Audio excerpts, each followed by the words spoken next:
Welcome, everyone. Welcome to I Want to I Am, a micro workshop where we return home to what is simple, obvious, and always here. And I want to thank you so much for being here. I am Dr. Reddy, and I'm not your guru, not a master teacher, not a self help expert. I'm just your friend. I'm your mirror reflecting your brilliance, your peace, your natural completeness back to you. And today I'm joined by my friend Clay Mera, the author of I Want to I Am. And Clay, what do you have to say before we dive in? Let me unmute him for a second.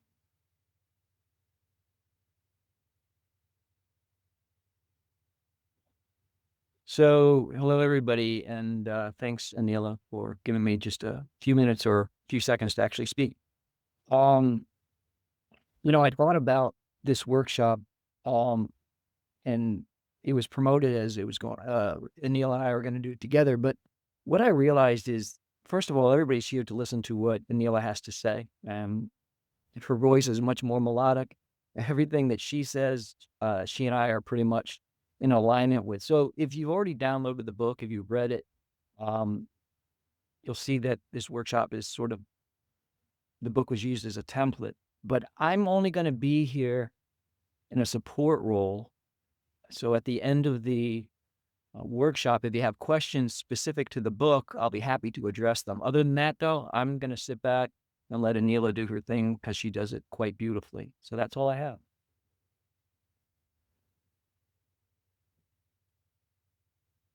Awesome, then. Well, very good. So let's get to it. And this is what you need to know right from the start, right? First, I'd like for you to stay till the very end if you can, since I have a surprise time limited bonus for you. And I'll also answer a few questions. So you can please wait till the very end to ask your questions, since I won't be monitoring the chat during the workshop. So let's just dive into it. So right now, right here in this workshop, we're not adding more layers to what you know. We subtract. We stop piling on practices, beliefs, affirmations, identities, projects of self-improvement. We stop trying to become and start seeing what's never moved, never changed, and never been missing in you. And we're not trying to build a better version of you. We're noticing what remains when every version of you falls away. So here, there's nothing to fix. There's nothing to heal or prove. There's just this. There's just this right here and right now. So I want us all to take a deep breath, because this is where we stop sprinting towards peace and then, we finally feel it. Because truth is not complicated. Our stories are. So, and reality does not need micromanagement from us. So this workshop is an invitation to rest, to experience. We're not trying to strive here or analyze. We're seeing here that the peace, the love, the fulfillment that you've been chasing through effort have been quietly present as the background of your own awareness all along. And you don't need willpower to return to this home, to you. You only need willingness to stop running. And so this is where we make life simple again. By noticing what's effortlessly here when everything else is allowed to fall away. By seeing that there was never anything to add, only what needed to be seen through. So as we begin, I want us to take a breath. I want you to take a clearing breath. Just all of us, let's just breathe in and then sigh it out. Okay, so breathe right in, inhale. And then exhale. Let your story settle. Let the ideas of how this should go be set aside. for a while. You don't need to get this right. You just need to notice what's never gone wrong, what's always here. And so as we get into the workshop, right? Like, do you ever feel like you've done everything right? Like you've journaled, visualized, you've reprogrammed, tried to reprogram your mind, tried to get into the right state of the wish fulfilled to make sure that your desires come a particular way. But somehow it just feels like you're running all the time, like you're checking every box and still like low-key wondering, like, well, am I missing something? I'm sure that I'm missing something. I'm doing something wrong. Is it supposed to feel this hard? And yeah, like those questions, that's the sign that you're ready to wake up. Because you are never meant to become the operant power of your life. You already are. And when I say character, as we move forward during this workshop, I just mean the version of you that you've been playing, the one with the name, the history, the trauma, the specific person, drama, your bank account, your goals. Beautiful. They're all beautiful and valid, but it's still a role.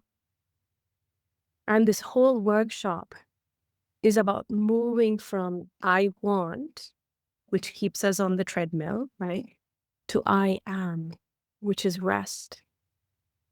But when the character thinks it is the one doing the manifesting, it's like trying to run through a dream by moving your legs in bed. You're working so hard inside the illusion that you forgot to ask, well, who is watching all of this effort? And I know you've heard like all of this before, like, okay, I am as God. The world is a mirror. Right? Imagination creates reality. Make sure you think from a particular state, and then your world will reveal itself to you. And yet you still try to do all the right things. You're trying to think the right thoughts, still trying to hold the vision and get it right. But what no one is telling you, the trying energy still believes it's separate. It's the ego picking up divine tools to fix what was never broken. So instead of resting as the dreamer, you're micromanaging the dream. So even manifesting successfully is exhausting when you forget who you are.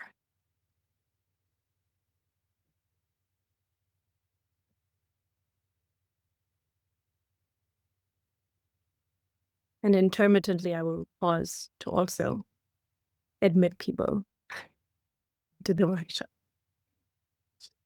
So the burnout that you're feeling, that energy which feels like you're just tired of trying. And that moment where you're like, well, if I have to do one more technique, watch one more video, visualize one more scene to prove my worth or affirm for a challenge, you're exhausted of all of that. And let that moment break you, right? Because you're obviously not breaking down. It's what we call a breakthrough. And no, none of what you did was wrong. Every script, every state akin to sleep session, every revision got you to this doorway. And we're not throwing it out. We're just seeing it from a different plane, a different perspective. It means you're ready to stop polishing your prison bars and realize that you were never locked in to begin with. So when you get tired, that's life saying, hey, you've been trying to change the outer stuff. Let's change, or let's notice the place you're looking from instead. And that is where Neville Goddard, the work of Neville Goddard comes in. As Neville Goddard, I'm sure those of you are familiar with, has said, right? Stop trying to change the world since it's only the mirror. Man's attempt to change the world by force is as fruitless as breaking the mirror in the hopes of changing the face. I believe it's from his lecture, The Law and the Promise. And even non-dual teachers like Ramana Maharshi said, wanting to reform the world without discovering one's true self is like trying to cover the world with leather to avoid the pain of walking on stones and thorns. It is much simpler to just wear shoes. Because every time you try to fix yourself in your head, your self-concept, rewire your beliefs, heal your inner child, just so that your specific person texts you the dream job lands, that is the mirror. And the more you obsess over the mirror, the less you remember.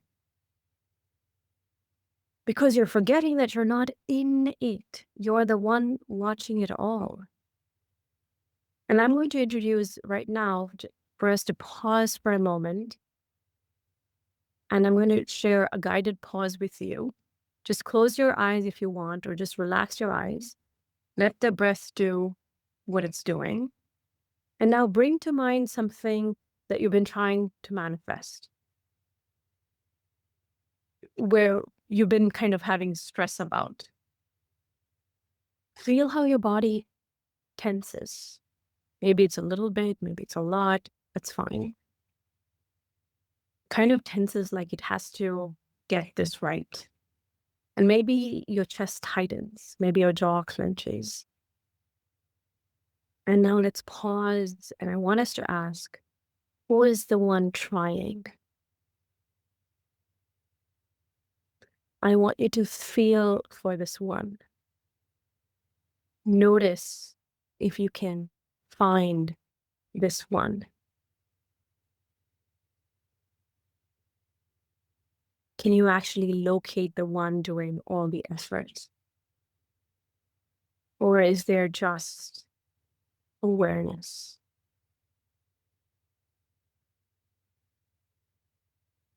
Awareness,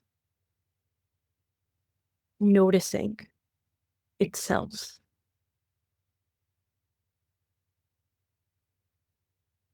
And notice your body after you ask the question. And as you are leaning towards the direction in which the question is pointing you to, does anything soften? And there's no rush. Even by 5% or 1%, does anything soften? Just notice. And that softness is you recognizing the I am, your source. And let that noticing be enough for this moment. Because the mirror only starts shifting when the one looking into it remembers that they're not inside it.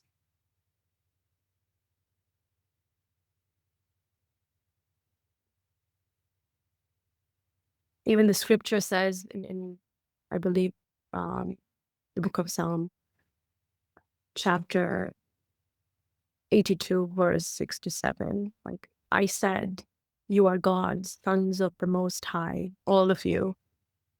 Nevertheless, you shall die like men. The translation is that you're the dreamer. But when you forget who you are, you get caught up in the dream as if you're just some character, some actor.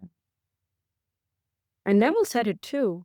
Man is dreaming this dream of life, and he is its sole author.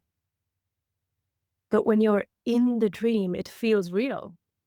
It feels like you have to chase the thing, but you have to fix yourself, do better, try harder. And all of this is just the character still trying to earn what is already theirs. Now, most people only hear Neville Goddard's work, from a perspective of, oh, he's the how to manifest teacher. But Neville was also talking about the one behind the manifester. And what we are now talking about is hearing of that Neville, that work of Neville. Because you're not here to become some new magnetic high vibe version of yourself. That's like a wave trying to become more ocean. You're not here to perfect the character. You're here to wake up as the one who's dreaming it. Neville called it the garment. He said when God took on the garment of Neville, he had to completely forget that he was God and play the role of Neville fully until the awareness awakened within him that his true identity is I am.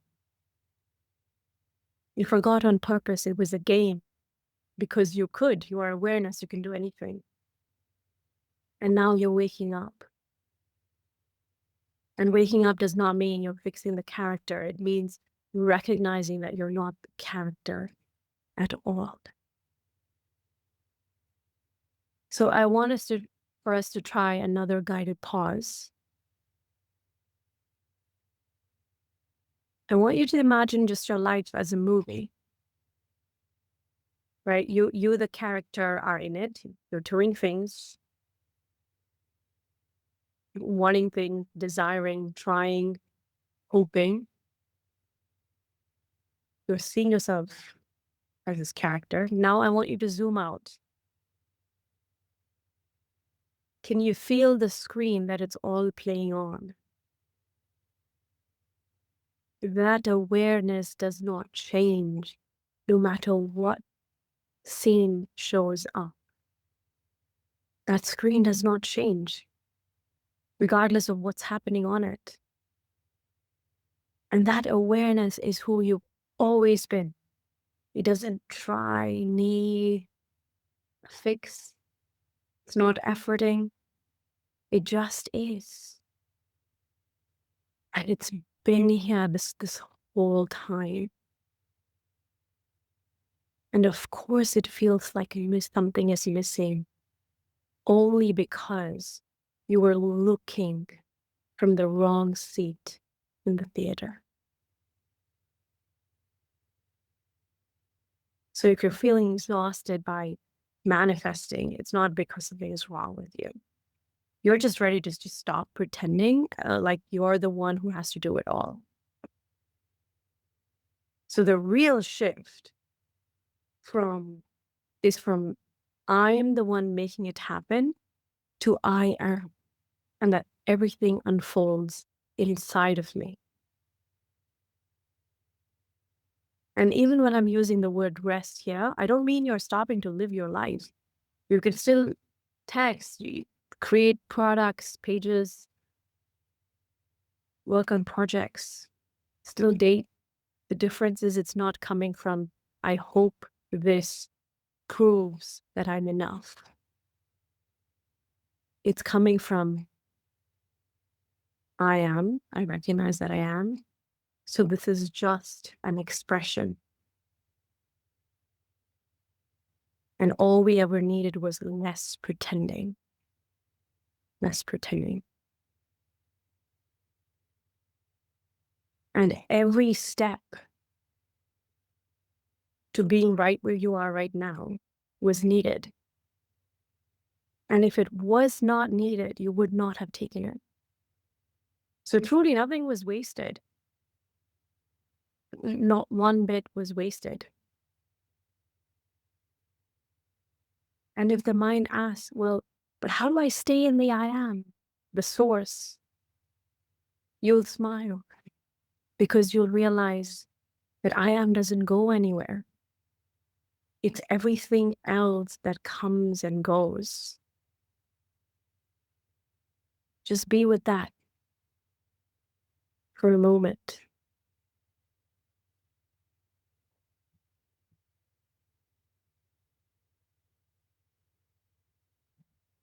How are we doing so far?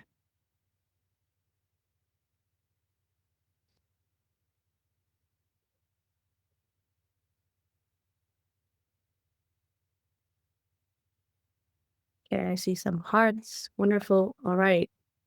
We will keep going. And yes, I'll pop in for a moment to admit people, unfortunately, but that is the setting. And it's all happening in this divine play. So,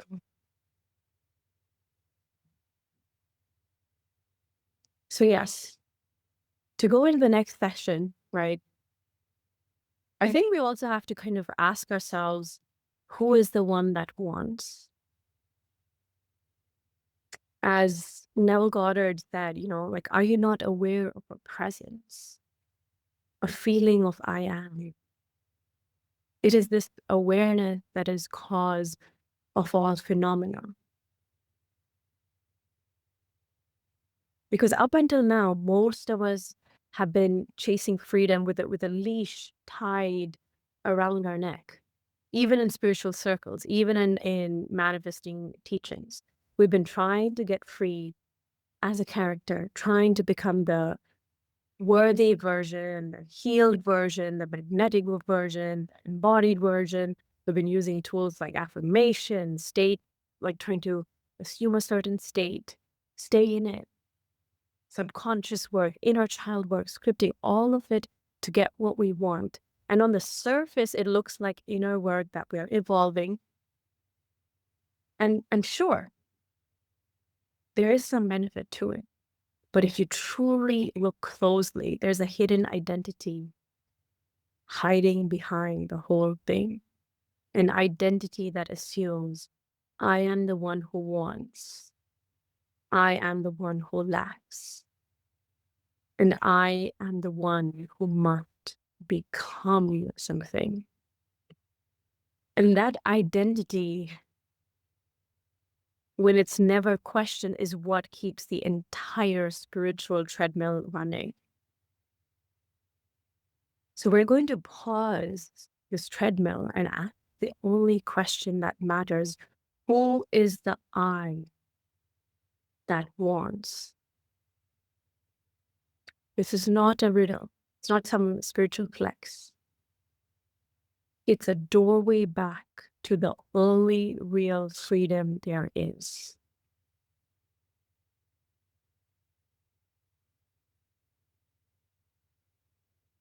So when you say things like, okay, I want to manifest more money, I want them to choose me, I want to feel confident.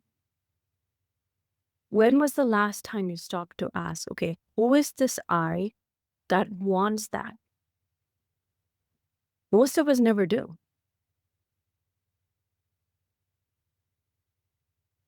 We're trained to focus on the thing that we want, the car, the home, the lover, the peace.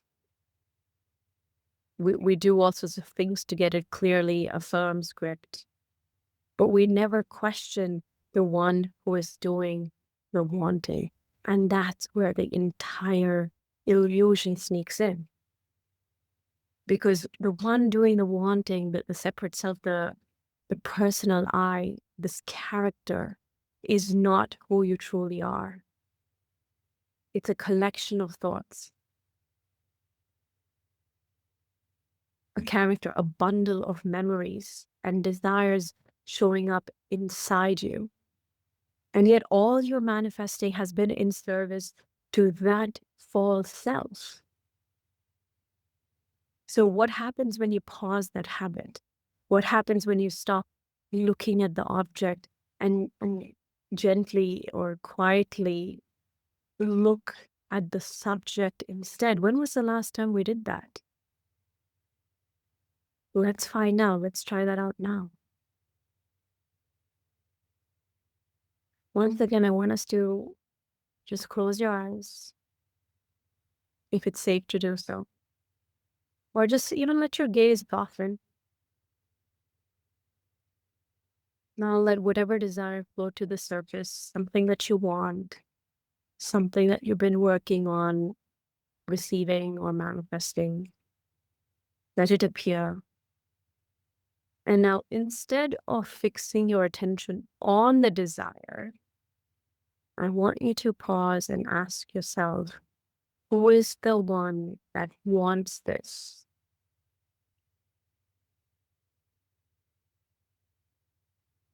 Where is this I located?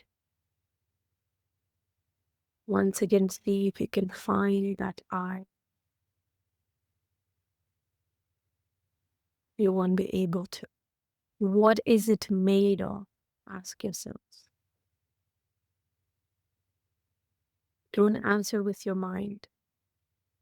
Just look with an openness, gently. Notice what's right here in this very second, and notice what's not.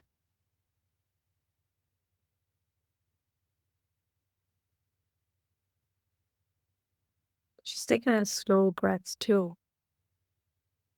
We're not trying to figure anything out.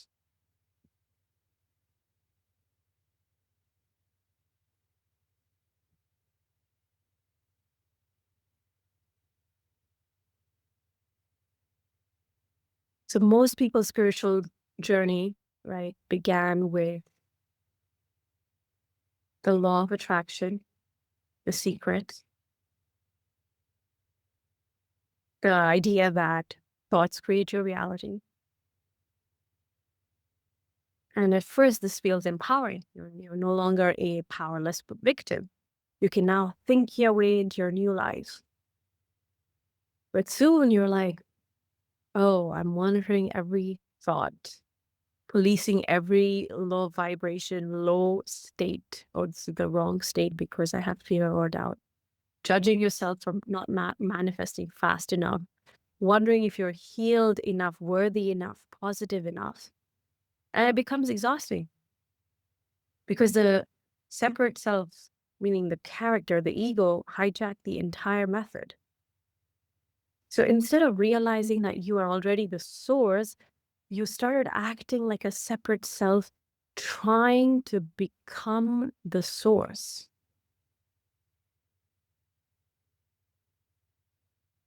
But the real secret behind the secret is that you're not some magnet, you're the entire field in which all things arise. You're not attracting your desires, you're the I am from which those desires emerge naturally. And the moment you stop trying to correct your state, to raise your vibration, and start resting as the one who's already complete, and recognizing the source has the highest frequency there is, right? That's when the dream shifts. And it's definitely not because you made it shift. It's because you woke up from the lie that it was separate from you.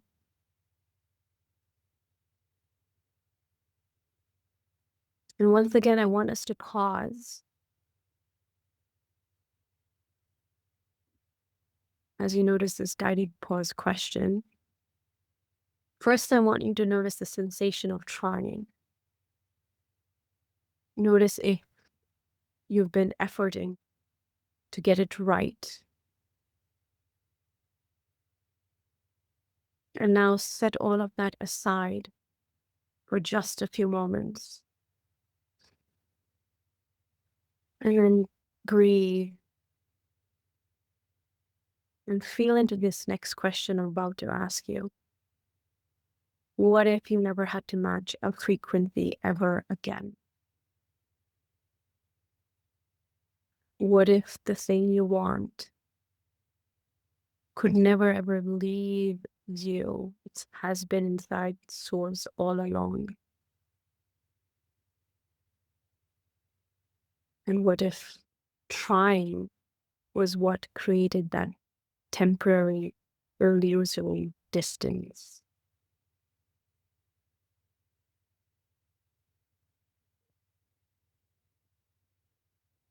Just breathe into this. Feel your feet on the ground, the chair that you're sitting on.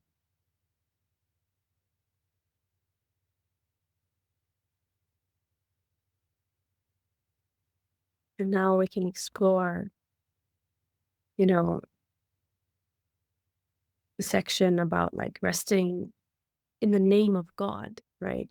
So when Moses asked God for his name, the answer was not a name, it was a pure declaration of being. It was just, I am that I am. Not I am this, not I am that, just I am. That is not a personality. It's not a trait. It is not a story. It is the unfiltered sense of existence itself. And it's here right now. Before every identity you have ever worn. Before the identity of I am anxious, before I am manifesting, before I am not enough, there is just I am. Not yours, not your I am, not my I am. It's not yours or mine. There's just this being, just God, just awareness, just source. All synonyms of each other. So the mistake was not saying I am abundant and repeating that as an affirmation. The mistake was thinking that you were someone who lacked abundance, trying to attach a better story. And the thing is, there is no my I am or your I am. There is only the I am, and that is the freedom. So you're not here to rebrand your character, the ego. You're here to realize that it never existed in the first place. And for that, I want us to pause again. Right now, I want you to notice. Notice that you exist, not as a name, not as a role, just as a presence, just as the feeling of being. If I asked you right now, do you exist? What would your answer be? Notice that. You'll say, yes, of course, I exist right now. And now gently ask, before I was anxious or joyful, wasn't I still here? Notice what comes up.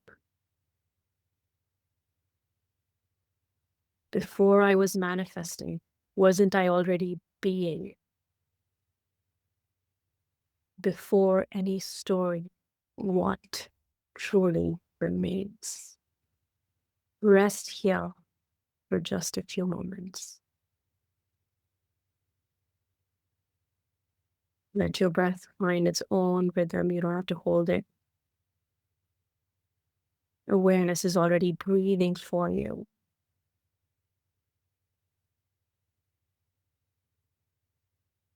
Neville Goddard, declared boldly that I am is God. And Ramana Maharshi whispered a little more softly, asking, well, who am I? And when you look at it in the beginning, they kind of seem opposite, right? One teaches you to assume the end. The other teaches you to dissolve the one who assumes. The deal is, though, they were both pointing to the same thing. And Neville handed you the truth and said, live it. Ramana Maharshi handed you a question and said, okay, see through the lie. One path declares, another path inquires, but both paths, when taken all the way, and I mean all the way, end in the same exact realization that there is no separate self. There is only I am, and you are already You already are that. It was Ramana Maharshi who said, like, when the I thought dissolves, the one self shines forth. And Neville said, to know this I am is to be free.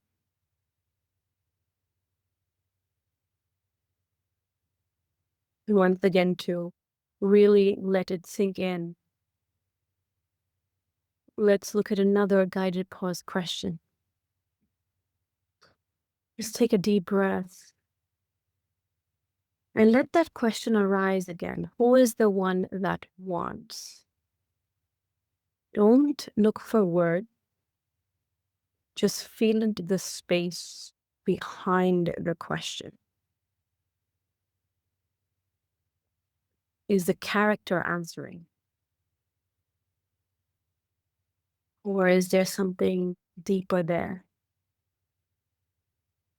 A stillness, a presence.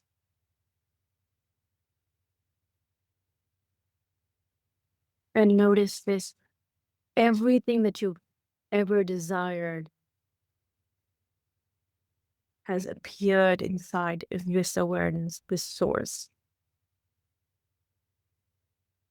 But the awareness itself, yes, has never desired a thing because it is already what you've been seeking. It already is love. It already is all of those things. It already is peace. It is the perfect frequency. It already is you.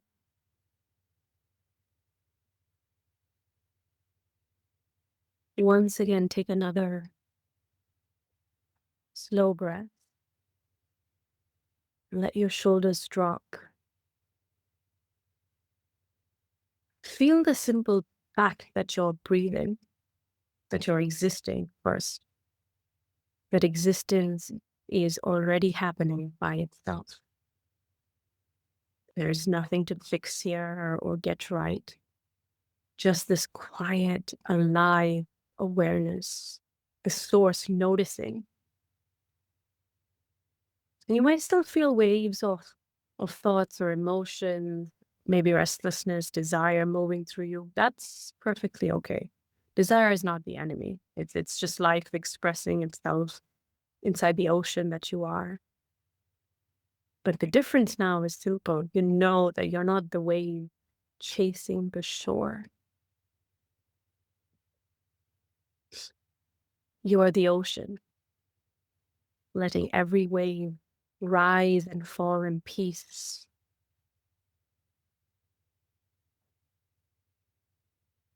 And to reflect on this more, as Neville said, when I speak of I am, I'm not speaking of Neville. I'm speaking of the reality that is prior to the body, prior to the world. And that is you, the awareness before every name, every story, every I want. So take a moment to really allow that to sit with you.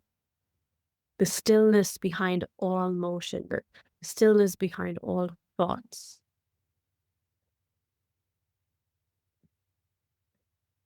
The presence that never began, and the presence that could never end. And this is the end of seeking, because you've dropped, you stopped searching, even if it's just for this moment, for yourself. You stop searching for yourself in what comes and goes.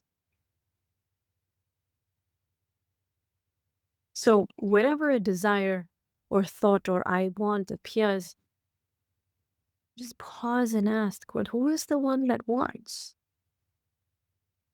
Can that one be found?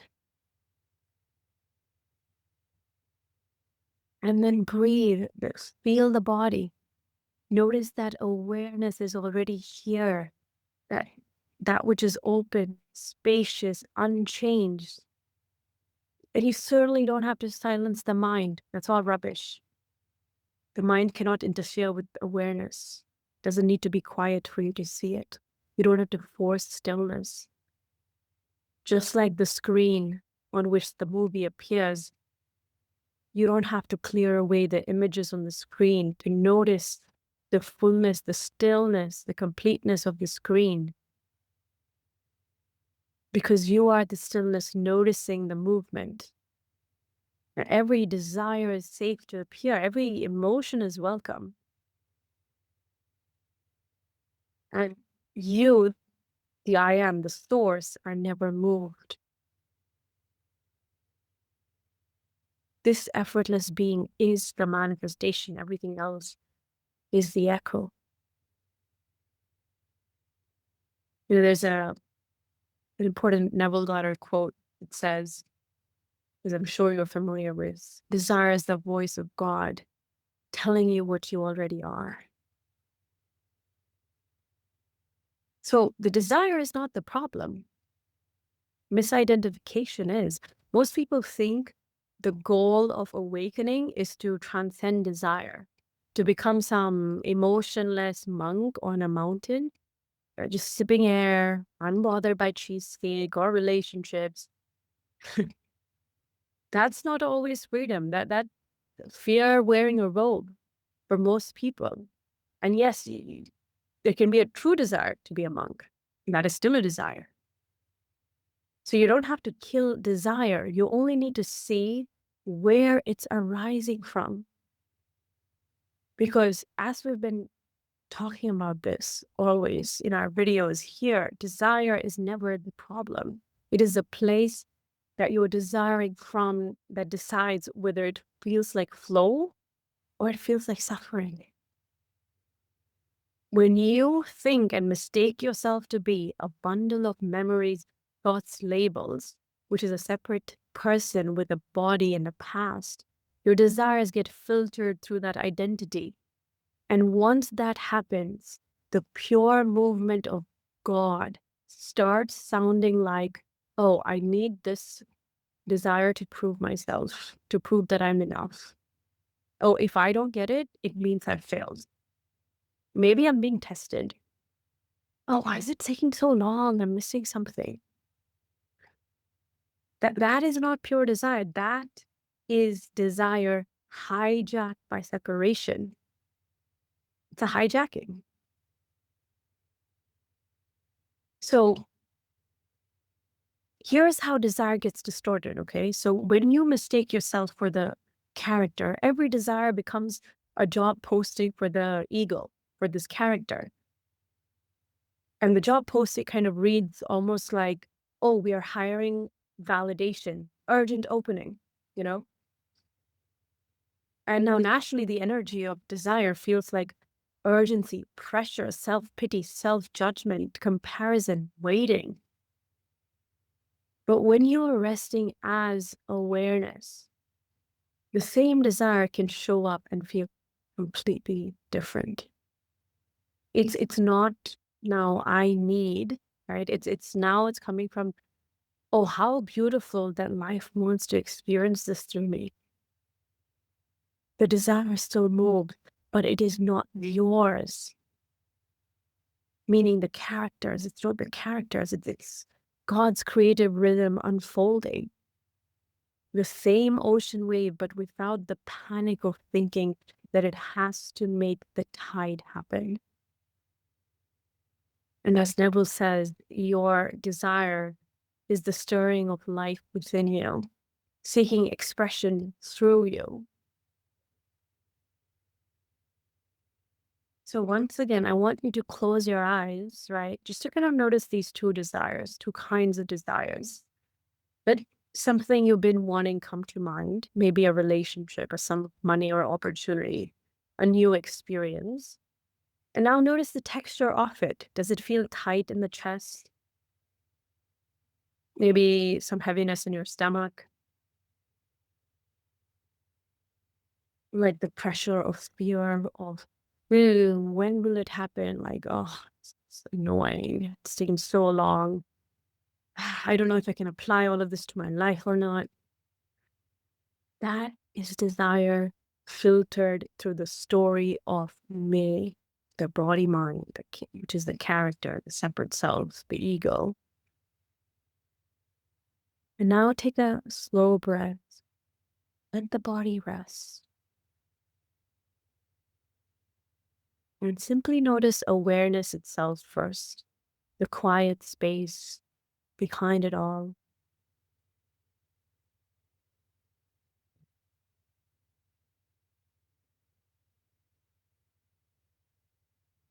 Notice how that feels in your body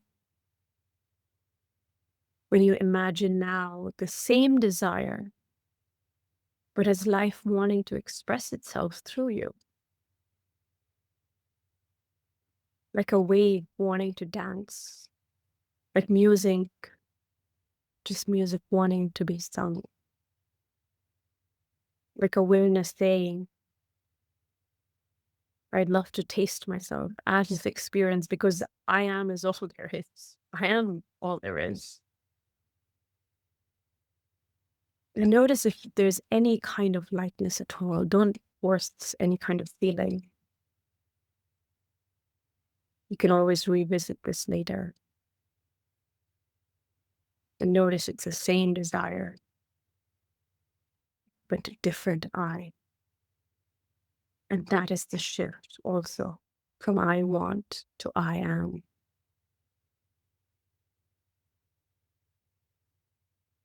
So even what happens with most desires is there's this myth of letting go, right? Because people are like, oh, just let it go and come to you. As if like you're holding like some hot potato of pain and you need to drop it fast. As if you could even drop your desire. You can't. But have you noticed that trying to let go feels more doing? Like it's just way more doing. That's because the one trying to let go is the same one who is clinging. So you don't have to let go. You only need to see who never held anything in the first place. Who is that one that never held on to anything in the first place? Because when you rest as awareness, it becomes obvious. Awareness has never clutched at anything. It allows every thought, every feeling, every circumstances to appear and disappear freely because it's unscathed by it, because all of it is it. It's made of it. You cannot teach water to let go of ripples, can you? You can only notice that it was never holding them in the first place. And that is what letting go really is. It's not an action. It's a recognition of what you already are. You are that letting go.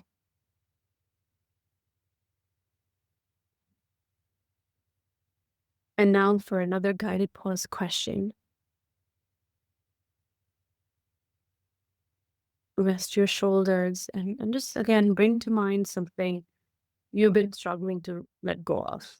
Maybe it's a person, maybe it's a situation, a memory. For a moment, feel the tension of holding. Maybe it's in your throat, jaw, heart. And now gently ask, well, who is the one holding this?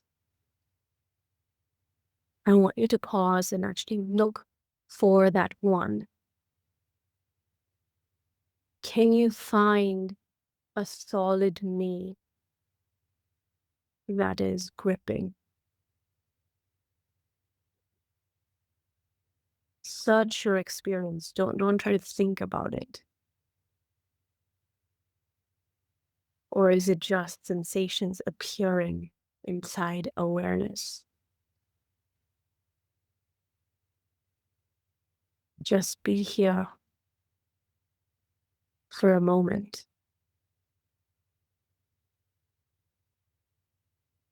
Notice that awareness has never tensed. It's the same still space that it's always been. the same source, same isness. That recognition itself is letting go. That's letting go. When you rest in source, in I am, in who you truly are, desires may change, but desire itself doesn't really disappear. It purifies. It loses the ache of something is missing. It becomes a celebration of being alive. And now desire is not born out of lack. It's coming from overflow. The same divine energy that paints sunsets wants to paint through you, to love through you, to dance, to build, to rest, to create through you, through your character. And those expressions can look anywhere from an artist wanting to paint a sunrise, wanting to work for a beautiful firm or start your own business, wanting to marry a specific person or meet someone new, wanting to live by the sea in a small cottage, even wanting cheesecake instead of chocolate cake, or becoming monk-like, doesn't matter. Life desires through you constantly, moment by moment, by the very nature of what this world is, this three-dimensional seeming world, and our body, mind, character experience. And as Neville Goddard said, desire is not something to be overcome. It is God's way of expanding himself. There's no hierarchy here. The sacred and the simple are one movement of the same being, the same source, same I am. When the desire arises unfiltered, it feels like joy, curiosity, flow, presence. It can even feel almost like nothing. It can feel like there's no resistance to it. Almost insignificant sometimes. When it arises filtered through the separate self, through the ego, meaning the character, it feels like need, control, anxiety. But it's the same I am, the same energy, just viewed through different lenses. And I'm going to introduce another guided pause here. So bring up whatever desire. Maybe actually just bring up what you consider a small desire. Maybe it's to sip water. Maybe it's to stretch. Maybe it's to call someone. Maybe to close your eyes or rest. Just feel it come up. Just feel it arise, whatever shows up.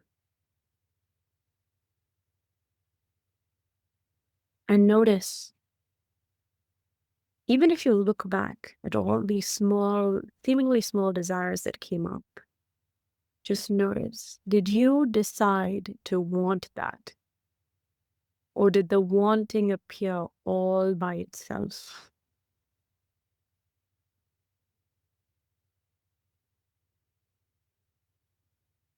Now imagine every desire as that wanting is appearing all by itself. It's God, it's source, it's I am breathing an impulse into your field, just as an expression of itself. Definitely not to complete you. Can you feel how light that becomes when you stop taking ownership? That is the clean flame of desire, just pure awareness, source moving. Now, the mind will obviously ask, well, but if I stop chasing, would I lose it? No, you can't, because you were never the one holding it all up.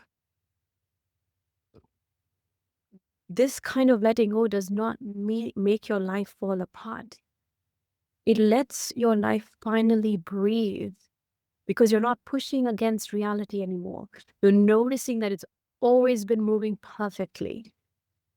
The same intelligence that grows your hair, beats your heart, is orchestrating everything else too.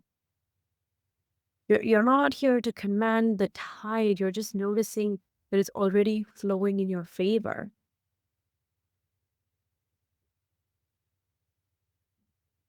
It's another verse from the Bible which says, "Consider the lilies, how they grow, how they toil not, neither do they spin."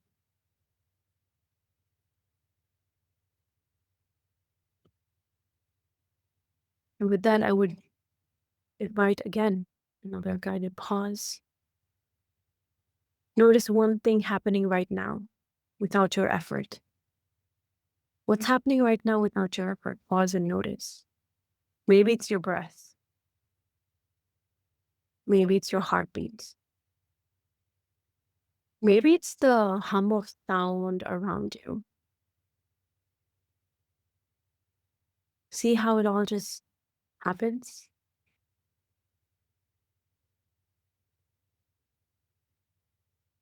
Manifestation works the same way. What if everything you've ever wanted unfolds as naturally as your breath when you stop pretending that you're the breather?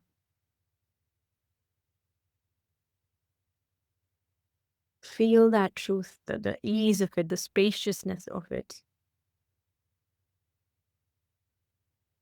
You can never stop manifesting. I'm not asking you to stop manifesting. You just stopped trying to own it.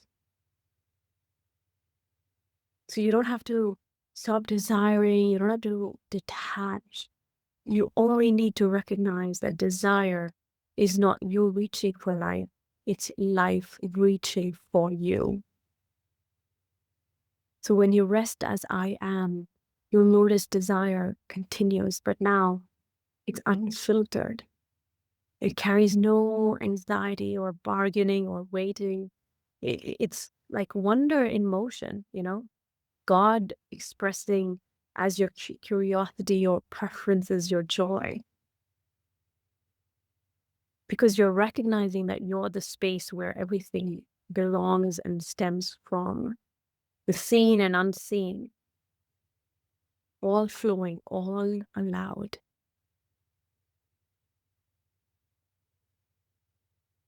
And now, awareness never held on to anything. It just watched everything come and go and called it love.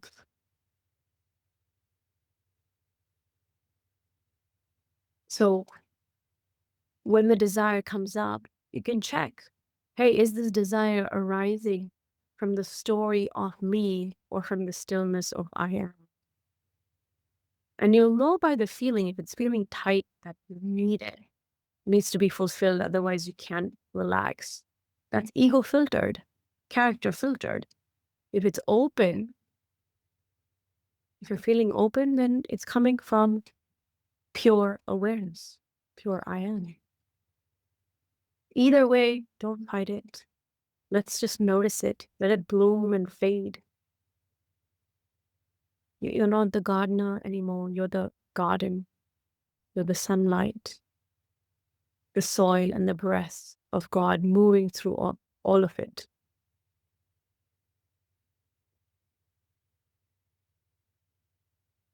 So, coming to the next part, which is about the doer, right?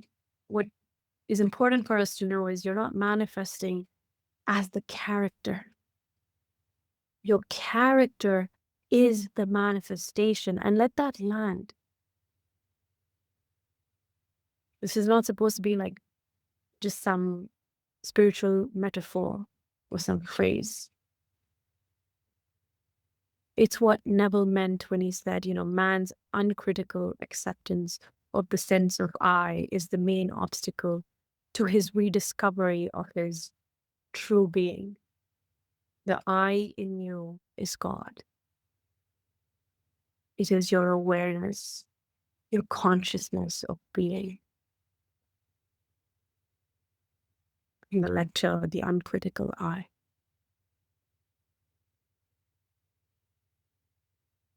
So now it's about seeing this truth directly, without concepts, without trying to change your beliefs or holding on to beliefs.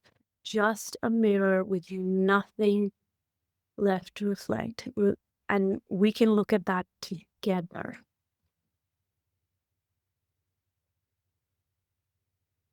Because you said all of this before, where you're like, well, I'm trying to stay in the right state. I'm trying to imagine the end. I'm trying to live in the wish fulfilled. Okay, cool. But who is the I? Who is this I? Really pause and ask, who is the one doing the trying? We don't want a mental answer. We want a felt looking. So I want us all to just pause once again together. Close your eyes. Let your breath settle. And bring this question in. You're not trying to answer with your mind. Where is the doer? You claim to do things, right? We each claim to do it. So let's look and see, where is the doer? Is it in your body? Check behind your eyes. Check behind your chest. If there's a sensation there, a tightness or a flutter, ask yourself, is this sensation me, the doer? Or is this a sensation that I am simply aware of? The sensation comes and goes, but the awareness of it stays. Now check your thoughts. You'll find I thoughts everywhere. I want this. I need this to manifest. I need to do this right. I am not doing it properly. But are those thoughts you, the doer? Or are you the one aware of the thoughts? Just notice closely. They arise, they pass. But you, the awareness, remains. That's it. You're not doing the manifesting. There is no separate you doing anything. You've come to that conclusion yourself. You're not getting you to believe anything. You're the space through which all of this moves. Because again, I want you to notice. Breathing happens. Thinking happens. Sensations happen. But can you find the one who is making them happen?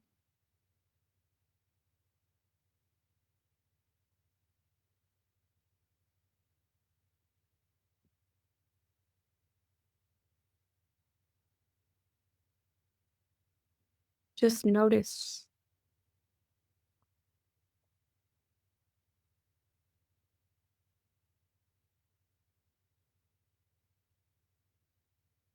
And now I want us to kind of go to this next part.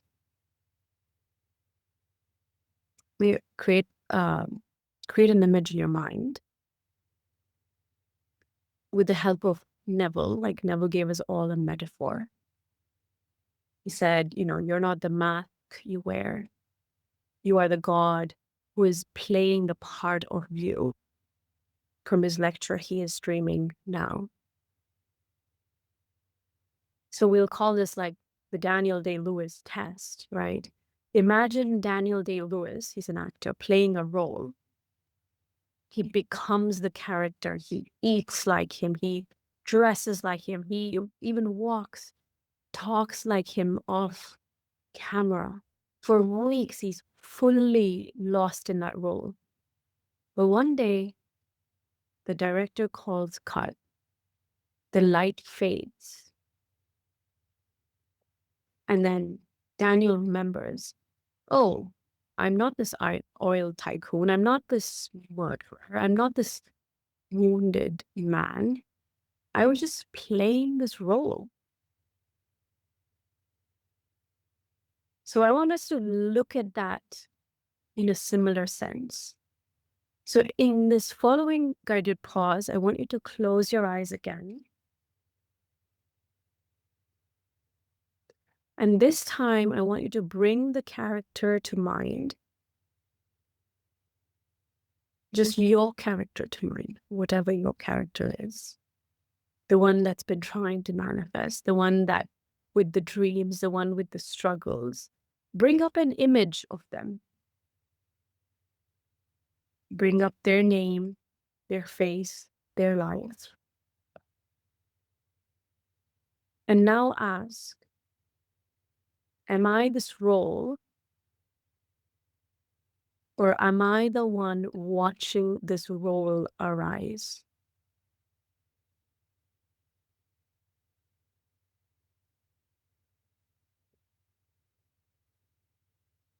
You can see that you're the one watching this role arise. You're not just that role. So what happens when you stop mistaking yourself to be that role and simply watch? Does the character disappear? No. But something shifts. You stop needing to fix up. You stop feeling entangled in that character. You stop needing to become magnetic, confident, worthy. You realize that that character was never the one manifesting. You realize that the character is the manifestation.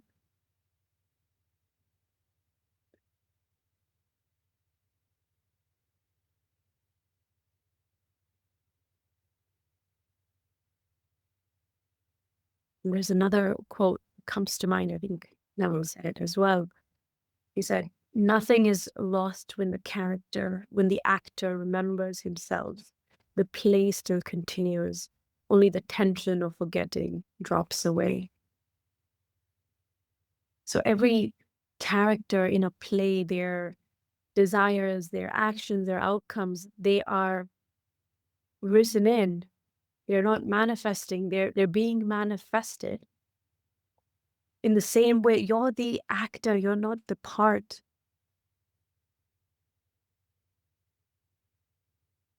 The you that wants the specific person, the money, the health, the validation, the whole you is already a movement in awareness, in source, already arising in the light of I am or source, which means you don't need to make the character stop wanting. You don't need to criticize her for needing, wanting a particular desire. You don't need to fix her desires. You just stop believing by seeing the truth that the character is not the one doing the wanting. So yeah, even after the recognition, if you want, you may still want cheesecake. You may still want to text the person you love. You may still, or you will still feel inspired to write, walk, build, share, connect. That's okay. We're not trying to suppress anything. You're here once again, seeing through the idea that there's a separate doer that's trying to get somewhere. And ironically, that's exactly when desires move in your world. They rearrange themselves to show themselves to you from this wholeness, from stillness.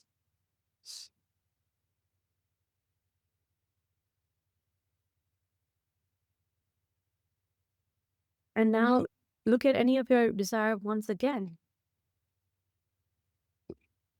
Just notice it arising in your field gently. Don't try to do anything to it just yet.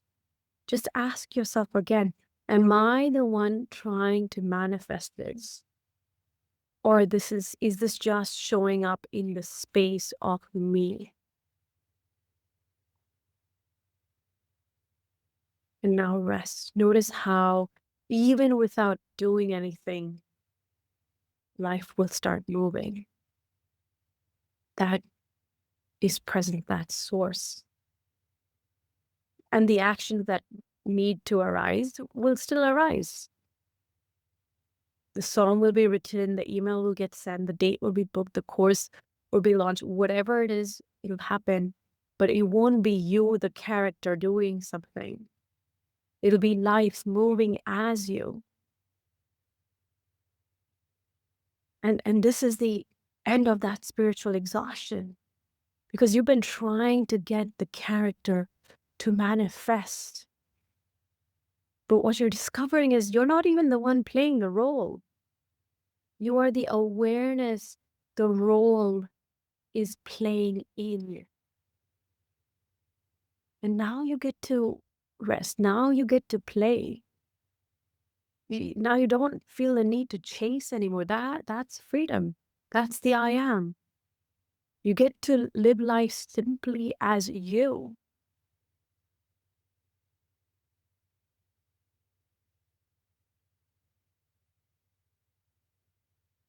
And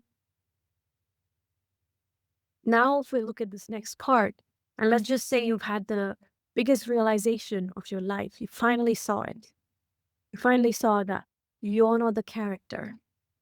You're not the doer. And you're not the one making things happen. You are the player, the dream, the I am, that effortless, ever-present aliveness through which everything appears. And now you open your eyes and the same question creeps in. Okay, but what about my life? What about what I want? If I'm not manifesting it as a character, then who is? And let's look at that Monopoly analogy, right? Let's go back to Monopoly. You're the silver dog. You spend your life trying to win the game. You're getting boardwalk. You're staying out of jail. You're passing go. You are convinced that your survival, that your worth, your destiny depended on how fast that little silver dog moved.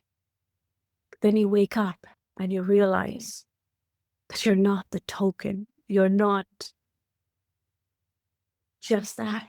You're the one moving the token. You're not the character on the board. You're the player. You've never even been in the game. The game has been unfolding in you. You've been watching the game. You've been dreaming the whole thing. And here is what I'm going to introduce, another guided pause question. Let yourself sink into this. What is the aware of your thoughts? And maybe the answer comes up. I am.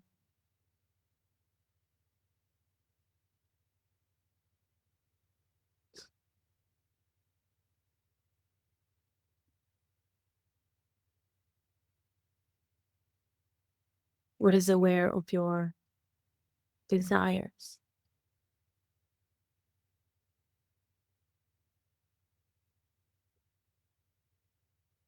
What is aware of the feeling of wanting something?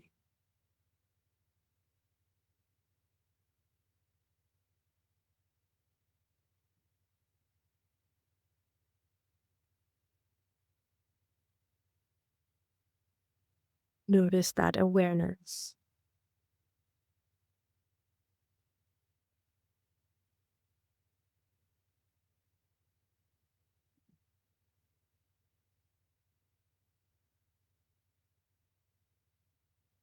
Did it arise from the thought, or did the thought arise in it?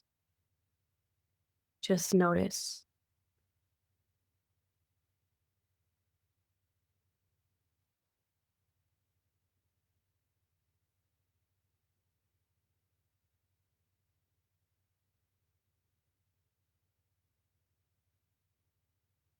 And even the monopoly analogy that I was sharing just a moment earlier, you know, um, you find it in the book, in Clay's book, I Want, I Am.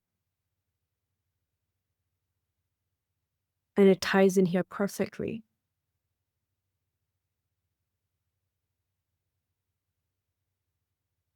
because that's where I got the reference from. That you've never been in the game. You're watching this entire Monopoly-like game unfold.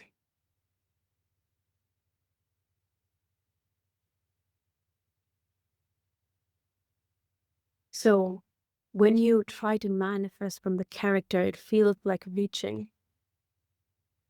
When you realize that you're the awareness, desires move through you like a breeze through an open window. Manifestation does not stop when you realize that you're not the doer. It begins to happen more easily because it no longer is personal. You're no longer micromanaging life from the cockpit of your ego. You're letting the power that beats your heart, digest your food, grows every blade of grass, flow as you. Even as it's mentioned in the book, I Want to I Am. Um, Clay shares this quote from Robert Adams, which says, "There's a power that knows the way." You don't have to be in charge of that power. You don't even have to let it in. You are it.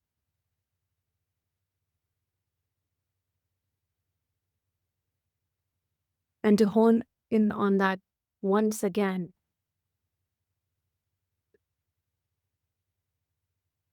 let's look at that Daniel Day-Lewis, which is signed in the book again.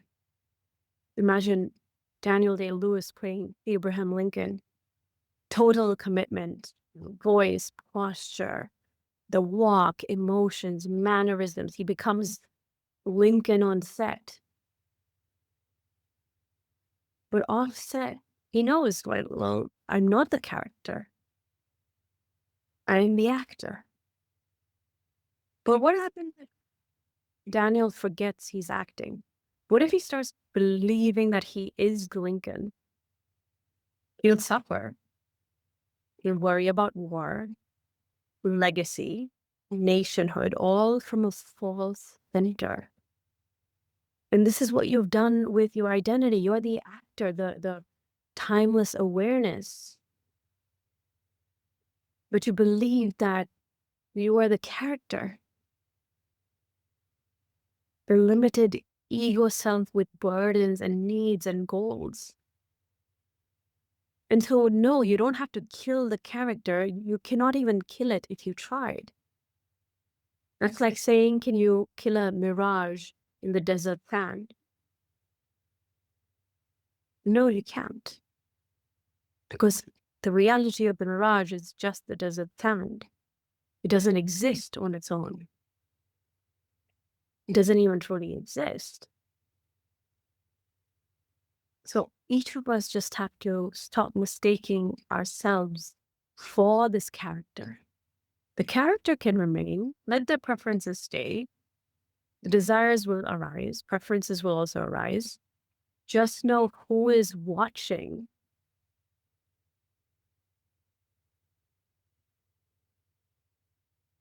And so in this next guided pause, just notice this moment for a moment. Is there anything you need to change for this moment to be whole if you only refer to this very instant of time alone? Just look again. You'll realize there's nothing that needs to be changed. So what if this desire, this thought, this situation is just part of the dream play and you're not in it? You're the space it's unfolding in. So yes, desire is how, life moves. It's like a flower turning toward the sun, a baby crying for milk, a dancer moving to the beat. So the problem is not the desire. The problem is identification with the one who needs it to feel okay. You want the relationship, but the ego says, because I'm not lovable without it. You want money, but the ego says, because I don't feel safe yet. The ego doesn't want the thing, even though it thinks it does. It, the ego truly wants the feeling it imagines the whole thing will bring. It believes that once I get this, I'll be free. But what if freedom is not on the other side of desire? What if freedom is what's already aware of desire? That would change everything. Because you're not the wave reaching for the shore. You are the ocean expressing itself as a wave. And that wave might carry a longing for intimacy, a vision of purpose, a dream of abundance. But you're not the one chasing it. You're the one watching the desire rise and fall.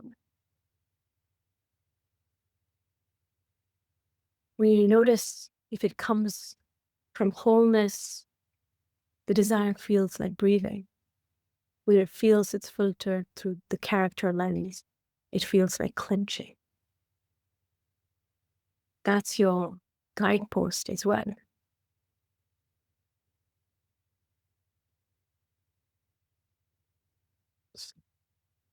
And we're going to the next section, which will talk about you are not the chooser. And Clay points this out as well in the book I Want to I Am, because as you know, this workshop is based on the book.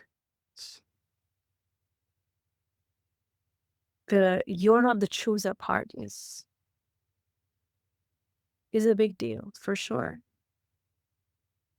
Because you saw that you're not the doer, you're not the story, you're not even the character. The last domino to fall, though, is I am the chooser. Even after seeing through the ego, most people still believe, at least I choose what to do next. Because they truly haven't seen through the ego. They still are mistaking subtly that they are that ego self, but under a new disguise of, oh, I can choose right now. But let's look at it closely. A choice appears, pros and cons, emotions, thoughts, memories. Eventually, one decision wins. And then another thought pops up and says, oh, I have decided. It adds commentary to the decision. But did you choose that thought?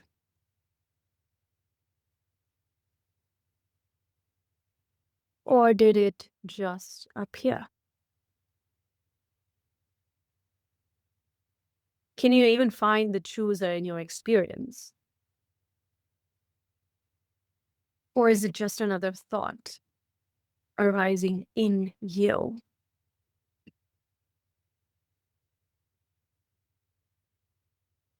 And I'd like to ground this with another guided pause, so feel free to close your eyes again. And think of any recent decision.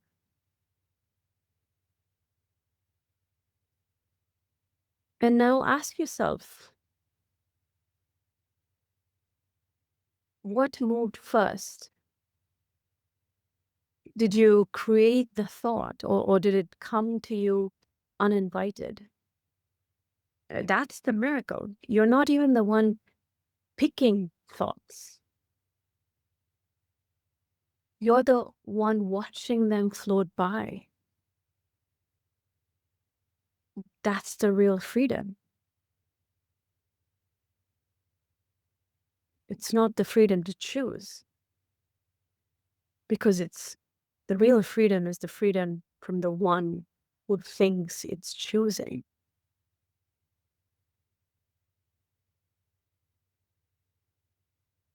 So yeah, if you're asking again, like what happens when desires still come, let them dance. See what's coming from old lack, what's flowing from this present awareness. You don't have to suppress or analyze anything. Just see.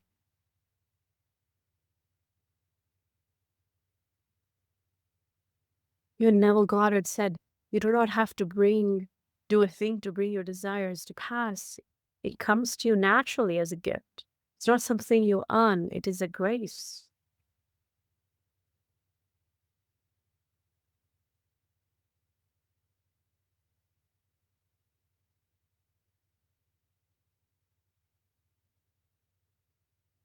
So,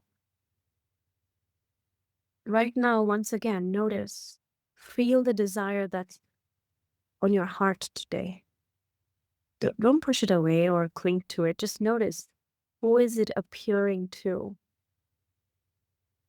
Where is it showing up? Is it you? Or is it something passing through you? And let that clarity hold you. Let that clarity move you.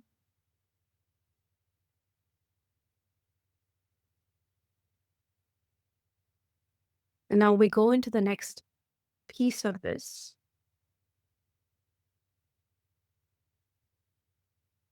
where Neville said, everyone is you pushed out. Now, this does not mean you, the ego, the separate selves are creating every person in your world like a puppeteer. It means there's only one light, one source, one I am. And you, the you that you believe yourself to be, is just a lens, like sunglasses, blue tinted, green tinted, gray tinted.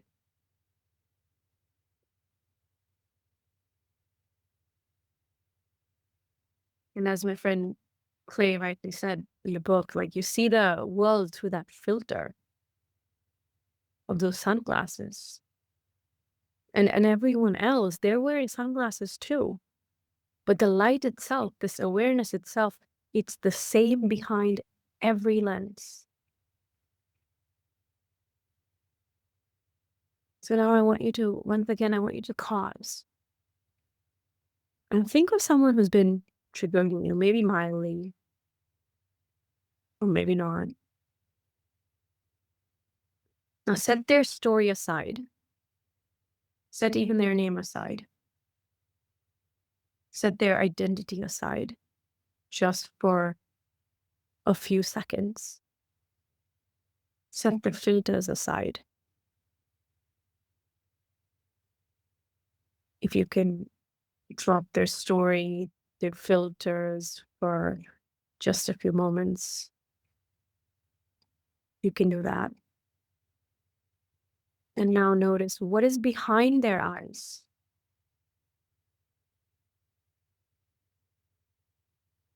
It's the same light,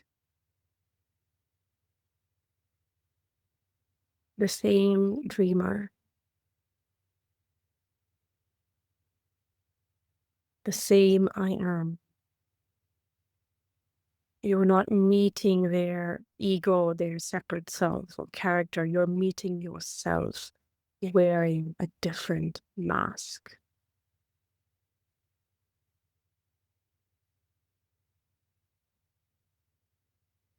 And now that you notice, that's when everything changes.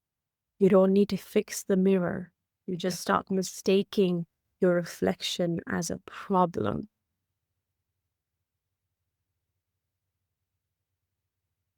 So let yourself breathe, let yourself rest. Let yourself want without chasing, without forcing, without needing. You're not manifesting a better version of you. You're remembering the real you who never left.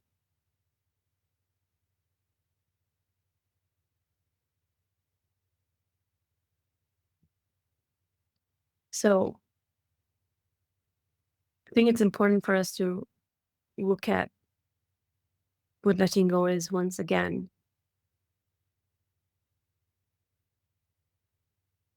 Because you came here to these teachings most of the times to manifest something, a desire, a relationship, a bank balance, a future. And now you're sitting here realizing the one who wanted was never real. And that this wasn't some poetic phrase or metaphor, that it was not some spiritual bypassing in some fancy clothing, that this was direct, literal.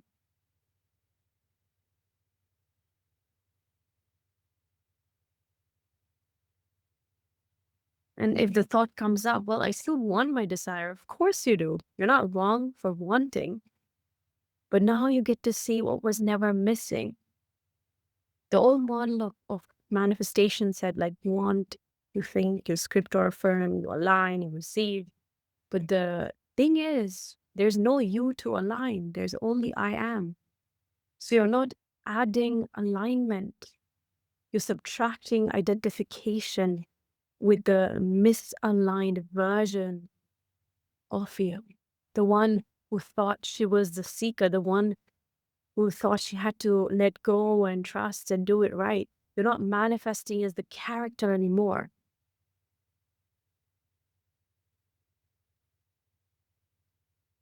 So you're resting now as the actor, the one who plays all the roles, who has every script, who owns the entire stage. And now we've reached the point where the kind of the map we've painted dissolves into the landscape itself, where understanding becomes seeing. So, and let's look at this in two parts. And it ties directly into one of the chapters that Clay wrote, to add, seek.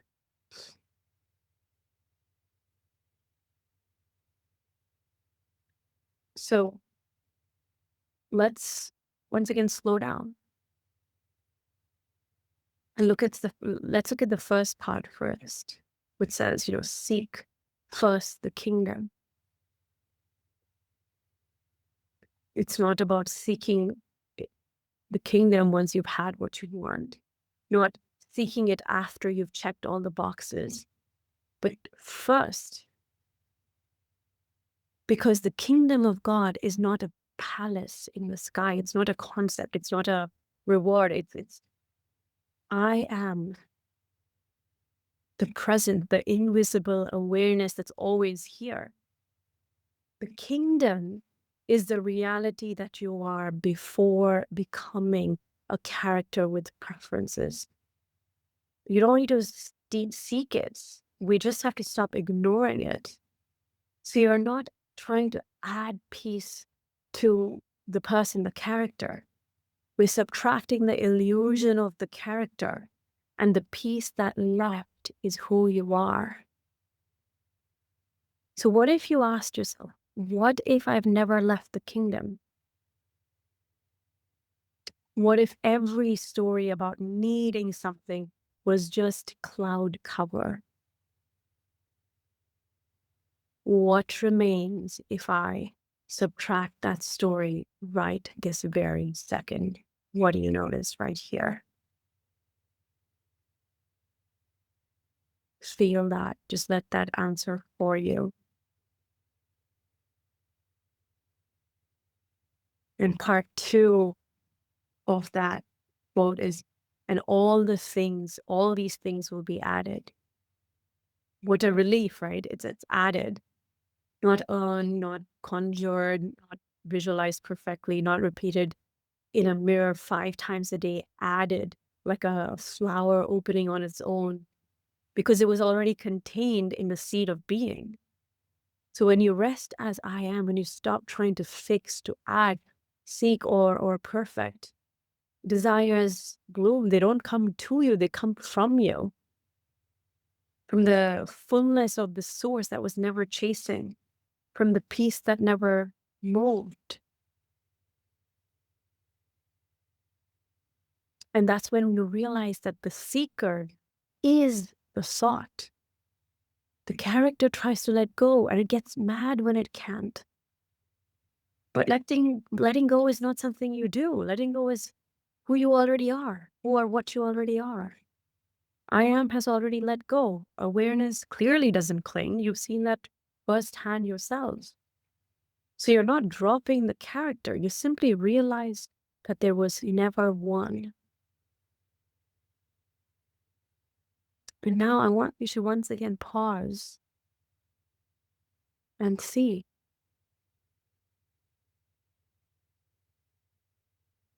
What is here right this second without effort?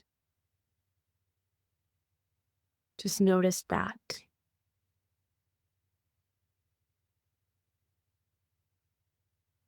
Even scripture says all things are yours, the world, life, death, things present, things to come.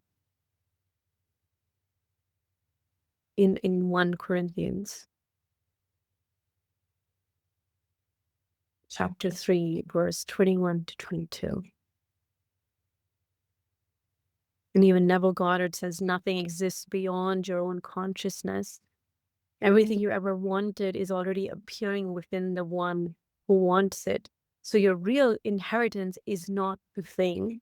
It's the knowing that you are the source. And when the source recognizes itself, it stops grasping. Because you realize that everything it used to chase was just a reflection of it's in its own mirror. So I would invite you to ask yourself, if I am the ocean, what wave could be missing?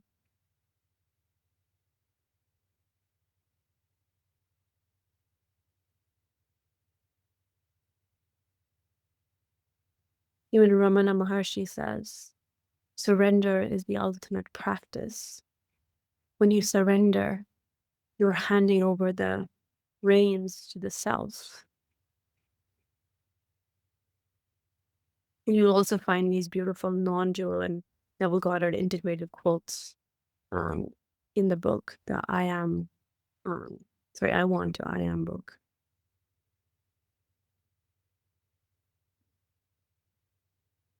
Letting go obviously feels hard, right? Until you realize that you were never the one holding on. You spend so long trying to stop seeking.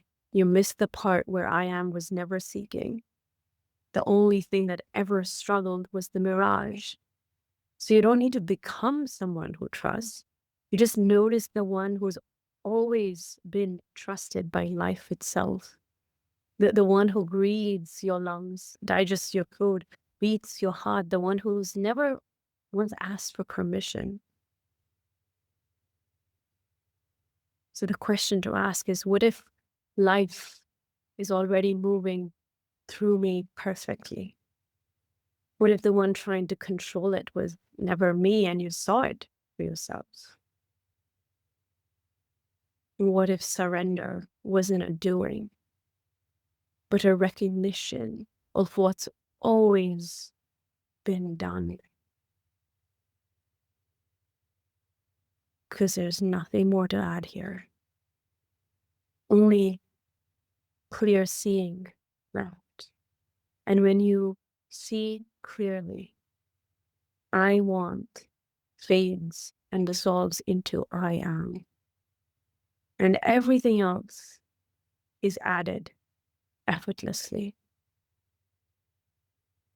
And this is the subtraction complete. Life made simple again. I want was only ever I am, whispering through the noise.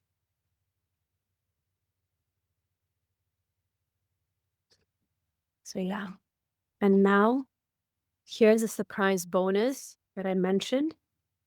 My new course, Experience, Timeless, is now open. It's for anyone who's tired of urgency, timelines, and feeling behind in their own life.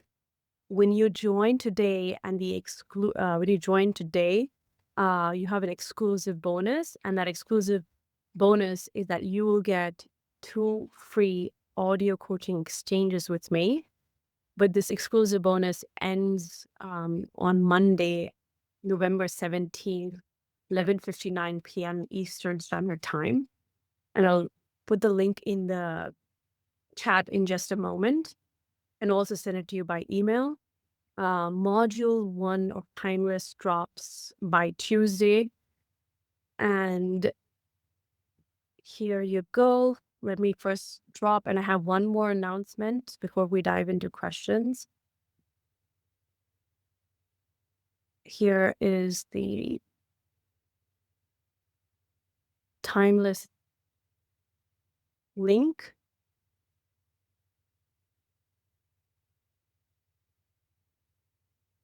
And by the way, I placed the link in the chat, and I'll send it by a follow-up email as well. And for those of you who have attended the workshop, you'll also get a PDF. This is the bonus for you. You'll get a PDF of Clay's first book, All the World's a Dream, which I'll send by a follow-up email. And again, I'm so glad you're here. And now I will be answering questions. And yeah, if you have any questions.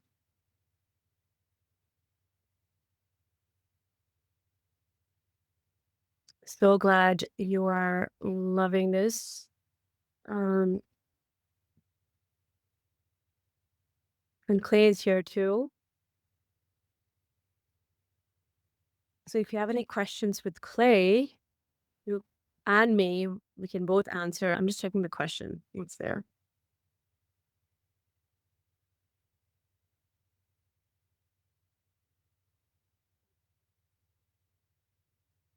So how are we feeling so far? Who said? Truly fantastic. Or simply outstanding. Yes. Thank you so much. Someone said the peace isn't in the letting go, it's in realizing that there was never anyone to hang. There was never anyone hanging on. Yes. I'm here. Oh, can't see in this thing. Someone said doing amazing after listening to this puts me in a very meditative state. Thank you. So the first question is, so if we want the body to look different, slimmer, or the business to be successful, the only thing we really need to do is drop the idea that we're the character, no matter how long the situation hasn't changed. We keep going back to I am, and that is enough. And yes, if you're truly resting in I am, you're not going to look at how long it hasn't changed, because those two things cannot exist at the same time. If you're wondering why hasn't something changed, that means we're already in a mode of judgment. We're not resting in I am. So I am is not a tool to do something different, and it is actually that simple. It is. It's simple, but it's not easy to implement when we have these unpleasant emotions or resistance surfacing. In which case, that's why we have what I've shared, like guided pauses to help you rest in I am. And There's something you want to look at there, Neil, and I know yeah. that you covered this, but when it comes to the timing of things, it's the ego self that is running under the construct of linear time. When you recognize that's the game that the mind is playing, right? So, oh, it has to happen this way at this time. That's the mind telling you. There's a power that knows the way, and the timing is always perfect.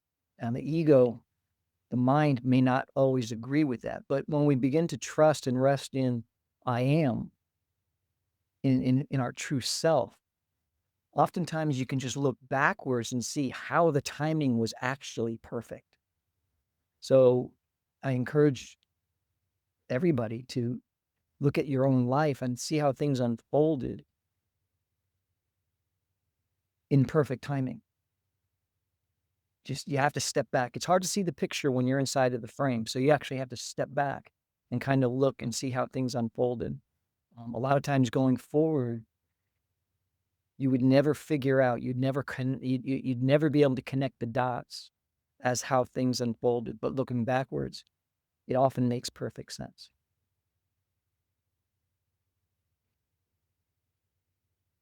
Yeah, that's a that's a beautiful addition for sure, Clay. And we can go to the next question. Um, how is the light led on things which the character already has? For the, for example, the relationship I already have. Um, wait, I'm not understanding the question. I already have and very about happy about already being attached to the character from stillness of I am. How do we lead the being? I don't think I'm understanding your question. Maybe if you can phrase it a different way and I'll come back to your question.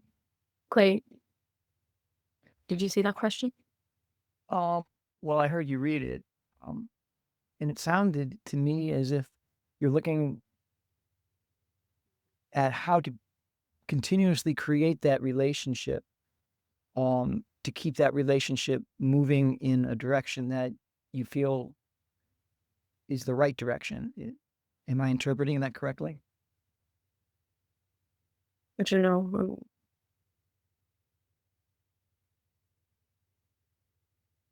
I'm not sure. The person isn't there on here, we Okay. think. Okay. Okay, the next question. We're in the knowing, and then suddenly we lose sight of it and get lost in the character, and we spend time in that character believing it, and then suddenly you remember the truth. So how do you go about in this situation? Like, for where I sit, like it's okay if you keep remembering the truth or forgetting. It's who you are is not like doesn't take tallies. It's not writing an account system there like, oh, 5 times you slipped out and 5 times you came back, or once, only once. It's just the more you rest in your I am, that is what kind of infuses into your day naturally. So even if you get thrown off by your day, even if we mistake ourselves to be the character, we feel like the triggers dissolve easily and quicker, gradually, as we come back to I am. And that's how, you know, um, even a situation gets resolved because I am, or the source, takes over it.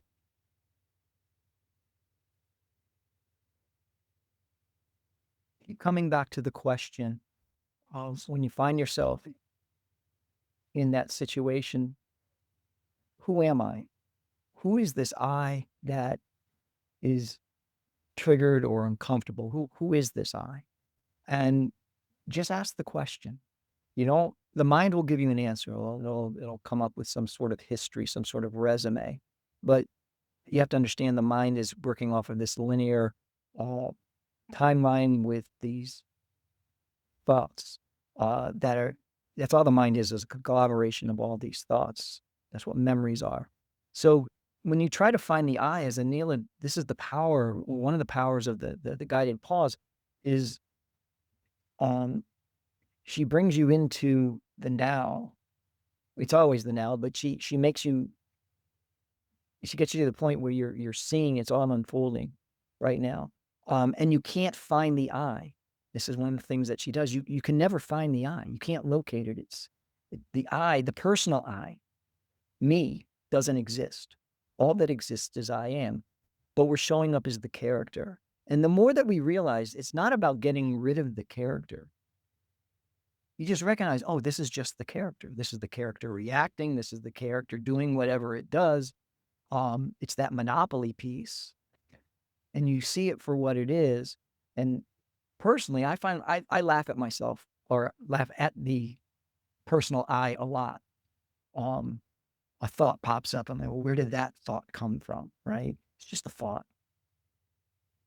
Or I look at the way I react. It's like sometimes I don't always react pleasantly, but I don't beat myself up over that.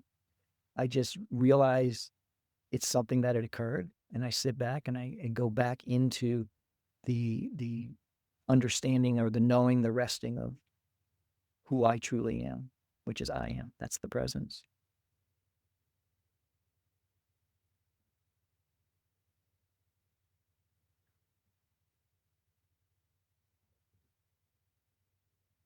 Oh, so yeah, beautiful. And that ties in the question beautifully. So how does the next question is how do we know if it is the subconscious mind autopilot that drives our lives and not the being? So from where I sit, right, like our subconscious mind, even it's not often it comes with certain traces, and we can notice those traces in the way our body responds to situations. So even if we don't know the story around the certain situation or what triggers it, there's an accompanying sensation in the body that uh, that tells us or points us in the direction of, okay, I am mistaking myself to be this character, and I'm actually coming from this autopilot character rather than coming from being. And when we're coming from a place of this autopilot character, our bodies will definitely show evidence of that, and our mental reactions to what is going on in our body and our life also is a dead giveaway. Cannot if we keep looping the cycles of judgments or labeling, and we're unable to see that we're the ones judging, or that we're aware of the judgment and hence breaking that pattern, if we're not able to do that, we are, more often than not coming from a place of being on autopilot. So yeah. Another way to have the awareness of where it's coming from is sort of the intention. Um, and what I mean by that is, say I wanted a Porsche, right? I say that's what I wanted. I wanted a new car, and say I wanted a Porsche. Now, if I were to look at that and say, well, why do I want that Porsche? Is it because I just want a classic motor vehicle that's just an amazing ride, and it's a sports car and all these wonderful attributes of that car, and I want to have that experience? Or is it because if I get the Porsche, people will think I'm important? You see the difference? One is ego based. One is just the desire of, I just I just want it because I want to have that experience, right? Versus the ego saying, well, I'll be important. People will like me. They'll think I have this, that, whatever. So that's one way to look at these desires that pop up, where it's coming up. And sometimes they're very simple. And I catch myself all the time. You get up in the morning and you look in the mirror and you're like, you know what? Do I like this blue shirt better than this gray shirt? And well, I definitely look better in the blue shirt. This is the mind telling you. It's like, yeah, wear that one. Well, that's an egoic decision as well. But the thing is, it's not a big deal. You just acknowledge it's like, yeah, this is just coming from the ego. I'm not going to let it blow me out of the water. I'm making a decision. I am isn't wearing clothes. You are the clothes. We are the clothes. But just in the recognition of where that decision is being made from, it's a step in the right direction, because what you're doing is you're catching the ego and what it's doing. And you're not, I lived most of my life as the character, thinking I was the character, thinking I was the ego. All the decisions, oh, that's me, that's me, that's me. Well, yeah, the me, but it's the ego self. So that's one way to kind of uh, keep an eye on where you're operating at any given moment. And that's not to change your decision so much as just recognizing what the ego's trying to do. It's very crafty. The mind's very crafty, trying to edge its way in. Um, you know, so if you think about it, Wayne Dyer gave this a beautiful analogy for the word ego. Edging God out. Ego, edging God out, right? So something to maybe reflect on. Yeah, I think, even your what you shared actually ties into the next question. And next question is, can you give an example of a desire arising from the character versus awareness? Aren't all desires arising from awareness? Is the character just grasping it and making it mean it doesn't have it and needs to get it? Yeah, absolutely. All desires arise from awareness. They cannot come from anywhere other than awareness, like we discussed early on in this workshop. You can actually go and check at different points where we've talked about this. Um, for a desire to arise from anywhere other than awareness, something other than awareness has to exist. So all desires arise from awareness, but some of them get filtered through this mistaken identity, through this ego self, the separate self. And from there, it becomes like, oh, I need this person to complete me. I need this job opportunity because then I will earn great status in my society. And those desires, when initially they were coming from awareness, but they're filtered through the separate selves, the ego. And now if you follow the desire from that separation, it's only going to lead downhill because they're not going to be manifest in a sustainable way. So we always have to return to I am first, and then see if the desire is the same. Has it changed? And that happens naturally. It's not something you ever sit and figure out, has this changed? The way we respond to our life naturally shows us the way we react to our thoughts, our emotions, the way we react to our reactions tell us if we're coming from the separate self, which is the character, or the I am.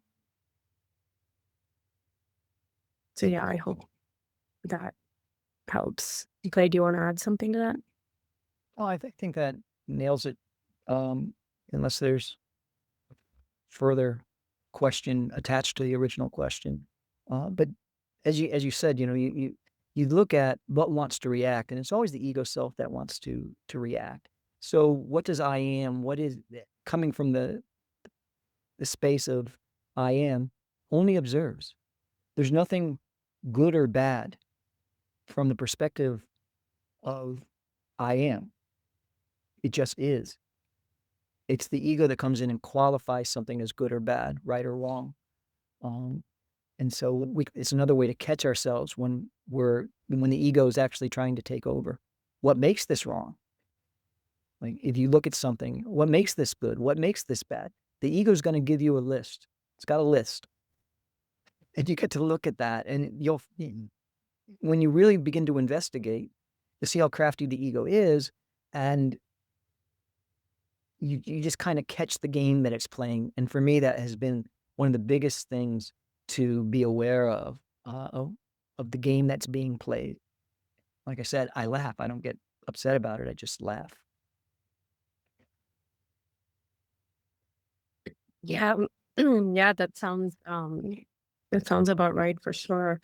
And it once again ties back into the previous question that the person clarified, which is, how is the life led from I am as the source for things which we're happy about as a character?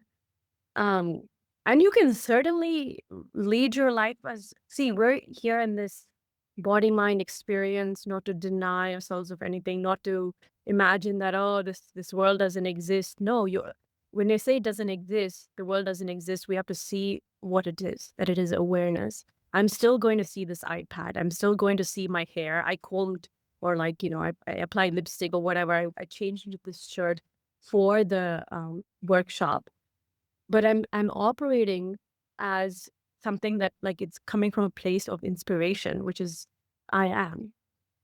You're still operating through the character, using the character, but your base is you're leading your life rooted in I am.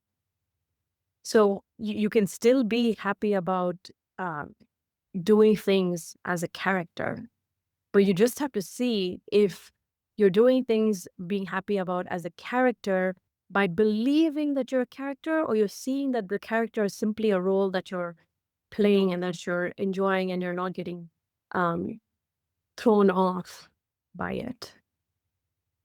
So you can do all the same things, or sometimes some of those things will be different. It's just the light that now life feels lighter. You're not coming from a forced place of being. You're not coming from a place of trying to micromanage, manipulate, or effort. You notice that things happen naturally when you rest in I am. And you can certainly enjoy the things that the character likes. Like for me, I like cheesecake over chocolate cake anytime. So yeah. You pay attention to the stories. Why you're doing something, right? Why am I going to this event? Oh, because I want to make sure that other people aren't upset for me for not going to the event, right? That's an ego-based decision. If you think about that, why am I doing something? Because that's the story that's been running in the background and controlling me my whole life, that I have to do this. I must do this. If I don't, I won't be viewed as a good person. I won't be uh, I won't be held in high esteem or whatever. That's all the ego talking. So when we begin to see the stories that are running in the background that have been controlling us our entire lives, we can now step back and we make our decisions from a different place. It's like, no, I, I don't really feel like going to this event today. And so I'd rather just sit here and do a crossword puzzle or sit in silence or whatever. So we begin to make decisions from a different place instead of, like I said, the script or the story that's been running in the background the whole time. Yeah, absolutely. Um, and someone said, I love the breakdown clay game of ego, which is edging God out. Never heard that before, and this would make me even more aware of the sneaky ego. Yeah. Um, that is that is beautiful. Um, and do survival-based desires always manifest no matter what, or do they sometimes not happen, just like a character desire may not happen? And we'll take, I think, one more question and we can wrap it up.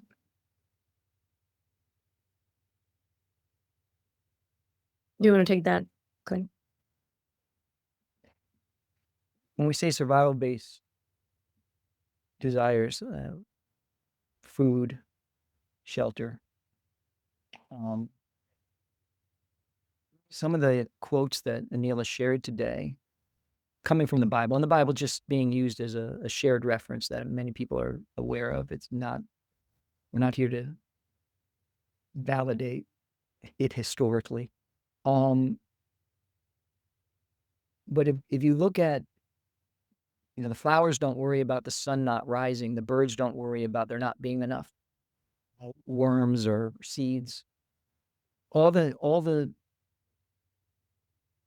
needs are met, and all our needs are met. Our challenge is, and what I find myself, is trusting that all of these things are going to be met. Or the mind is always trying to figure out the next step, right? What do I have to do to get this? And yet, as we begin to surrender, and this can be a really tough thing, the idea of surrendering to the power that knows the way and just trusting that it's all going to work out. Um, the more we do that, the more we realize things just show up in ways that the mind could never concoct on its own. And for lack of a better term, that takes practice, in a sense. It doesn't have to take practice, But that's the surrendering part. Just look, you've made it this far. We've all made it this far on the path in our life. There's times where we worried about things. It seemed like, but did the worrying actually change anything? Uh, we're all where we are right now because there's a power that knows the way, and that's our true self. And it's all, if we can just sit back and rest in that presence, even if you start at 5 minutes a day, just sitting in that presence, that recognition of your true self, not trying to go anywhere, but recognizing that everything around you, the couch that you're sitting on, the walls that are surrounding you, that's all presence. That's all the true self. It's all consciousness. It's all there for you.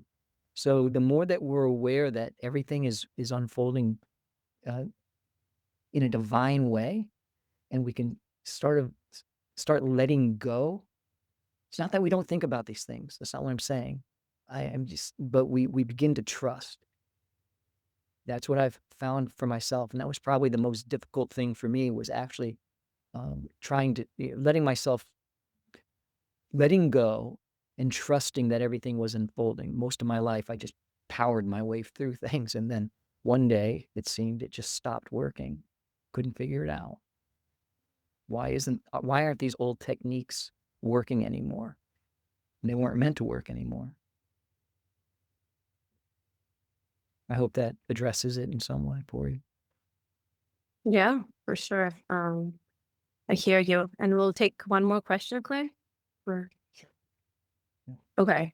So, and then, okay, here's the question. I missed it early on and then we posted. Ramana Maharshi said that everything is predestined. Also, the desires can be fulfilled or not. And he also said, what do you say? Yeah, um, what is supposed to happen will happen or not. So everything is predestined from the way I see that is everything is predestined. Um, from the place of recognizing that everything has happened in awareness. It Awareness has all possibilities, and so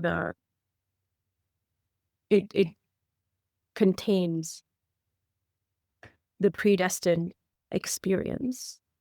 And and so when he says like what is supposed to happen will happen, and each will be fulfilled or not. Well, of course, that is true even for Neville. It will be fulfilled or not depending on the state that we're in. If I am mistaking myself to be the character where I've forgotten who I am, then the desire will feel like it's just getting delayed. It's not going to be fulfilled. But if I am resting as I am, where all possibilities exist, then, and I know that nothing is missing, then I am giving rise to states from the place of I am, to states of love, abundance, and healing. And from that state, whatever that state of fulfillment will dictate will happen. Either it will happen or certain instances will not happen, because we are all experiencing a byproduct in this life. We're experiencing as a byproduct of the state that we're in. Either we're in a state of fulfillment, meaning resting as I am, and the states of fulfillment coming up as a byproduct, which I've explored more even in my beliefless manifestation workshop. Or I'm in a state of lack because I've immersed myself and forgotten myself to be who I am. I've mistaken myself to be a character. So I hope. Um, so yes, the trust is not an option because, and what helps in trust, in knowing who we are, because your question said, so we must 100% be in trust. That is not even an option, because when we truly see who we are, trust is a byproduct of that clear seeing. Of course, I have no choice but to trust, because there are no obstacles in my way, because I've seen every obstacle as I am, as awareness, as it's made of I am, it's known by I am, it's arising in I am. So you're going to live life. Yeah, and yes, it does not come overnight. So yeah, We're always trusting something. yes.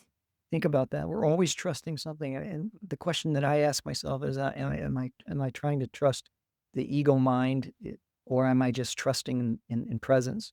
Um, I can typically feel the difference, right? And so we're never not trusting. It's just, what are we trusting? If that makes sense.